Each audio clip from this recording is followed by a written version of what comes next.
Hello everybody, my name's Lise. Welcome out everybody to my review of Picnic at the Hanging Rock.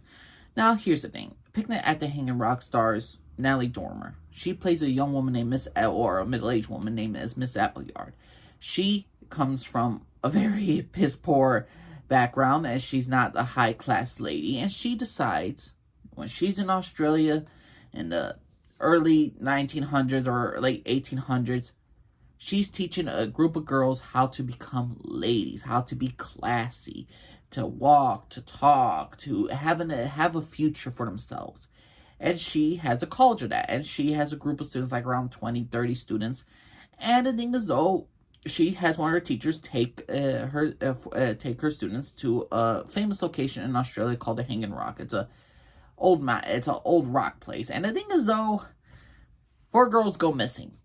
And the entire intrigue of this entire TV show is what happened to those 4 girls. What is the backstory? For 6 episodes, we get their individuals' backstories. We get into, well, not each of the girls. There's 3 girls go missing and 1 teacher. And things though we get into their backstories, Miss Appleyard's backstory, to other kids in the colleges, to other teachers. And basically it goes down to, you're not going to get what you want. This is how, like, if you're thinking of, like, you're going to get answers about what happened to the 4 girls, what happened to what's the mystery about the Hanging Rock. You're not going to get that.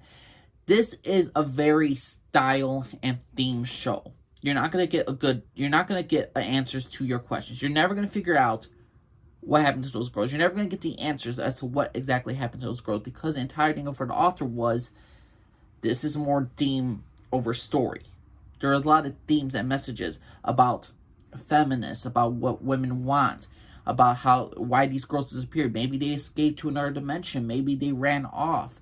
Maybe they killed themselves in order to escape what society intends for them. We get some characters who are repressed by their race, some who are repressed by their sexuality, some are repressed by what society intends for them. Some girls don't want to get married. Some girls do want to get married.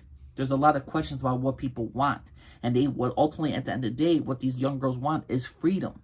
They want freedom. They can't be what society intends to be, what their parents want them to be. So either these girls kill themselves, they escaped, or they gone to another dimension.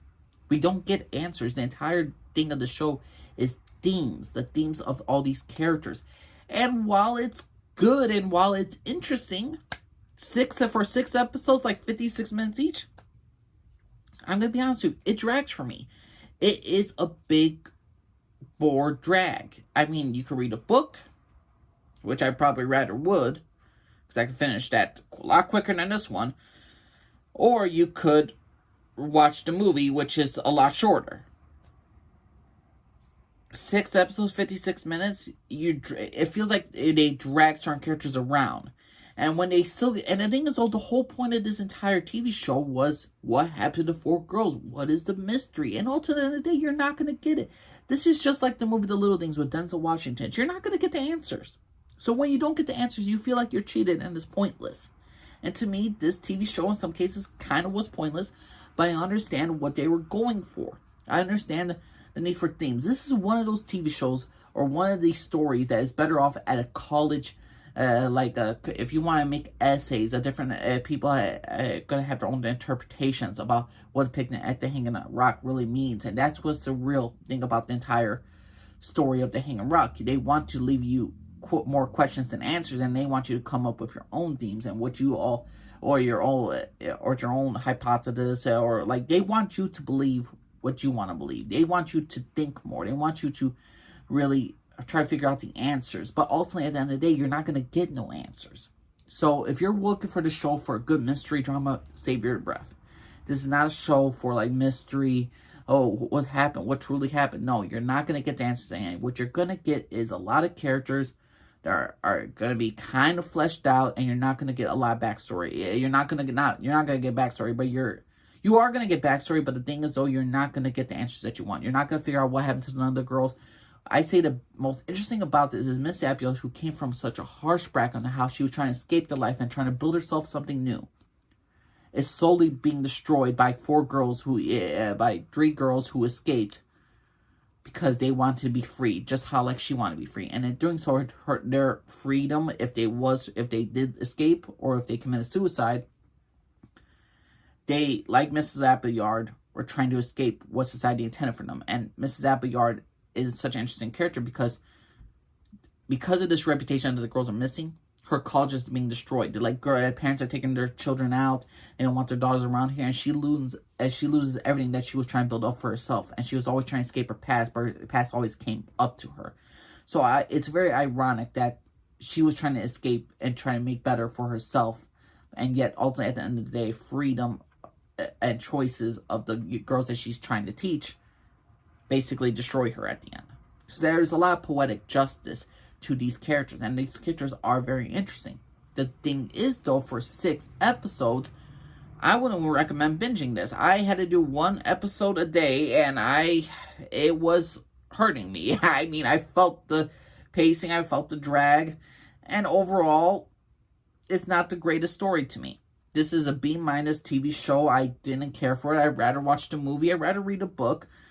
But I still enjoyed what Natalie Dormer and the other actresses did. I say the bright side about this is I watched Natalie Dormer again. I see some of these young actresses. They did a pretty dang good job in their roles. So I'm introduced to new actresses. Hopefully to see them in future better works. So I guess there's some positive with the Picnic at Hanging Rock for me. But ultimately, at the end of the day, you're not going to get the answers that you want. You're not going to get any answers as to what actually happened to those girls. Certain characters, deaths, you'll never know if it's suicide or whether or not it was an accident. You'll never know about certain things about certain characters. Certain backstories of certain characters, they'll give you a hint that there was something dark there, but they're never going to tell you the truth. They're never going to give you the full details. There's hints of supernatural world, but they will never tell you which one is real. So ultimately, at the end of the day, Picnic at Hanging Rock gives you a kid, like, it gives you a treat. And they're like, oh, here's a treat, here's a treat. Actually, you're not going to get it. You're going to get this, you're going to get multiple other stuff, and nothing will lead to no conclusion. You will have to think for yourself, what is the Picnic at the Hanging Rock means to you? Did you overall love this show? Did you all think this was a terrible show? Please let me know what you all think. For me, Picnic at the Hanging Rock was an okay time. It was a good one-time watch. I'll never probably rewatch the show again. I'll watch the movie now. I'll probably read the novel. So Picnic at the Hanging Rock left me with one thing in particular. It got me interested to read the book, and it got me interested to watch the movie. But also, at the end of the day, I did not totally care for it. So Picnic at the Hanging Rock, what y'all think, everybody? My name's Elise, and for everybody. Bye.